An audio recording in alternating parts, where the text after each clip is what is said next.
ஓரம்போ ஓரம்போ சிவயோகி வண்டி வருது, வாங்கடா வந்தனம் பண்ணுங்கடா, வந்து இந்த சிவயோகியை பாருங்கடா. எதுக்கு இது வரைக்கும் ஏமாந்து போந்தெல்லாம் போதும், இன்னுமா ஏமாந்து நிற்பீங்க? முட்டை மட்டும் சாப்பிட்டுக்கலாமா? இவர் யார் சொல்றதுக்கு? இவர் யாரையா சொல்றதுக்கு? முட்டை மட்டும் சாப்பிட்டுக்கலாம். முட்டை இவரா செஞ்சாரு? இல்லை இவர் போட்ட முட்டையா?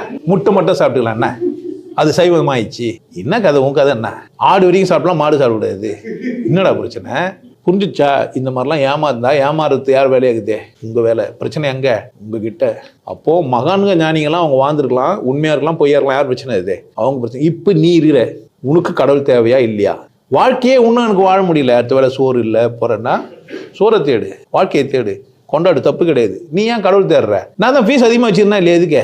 உனக்கு தேவையில்லைன்ற நான் வராதுன்னு தானே சொல்றேன். நின்று வா வா, ஐயோ எல்லாம் வாங்க, நீங்க வந்து எல்லோரும் கடவுள் தெரிஞ்சுக்கணும், அந்த கடவுளை நீங்க தெரிஞ்சுக்கணும், உங்களுக்கு வந்து லண்டன்ல வீடு வாங்கி கொடுப்பாரு நான் சொன்னேன் நான்.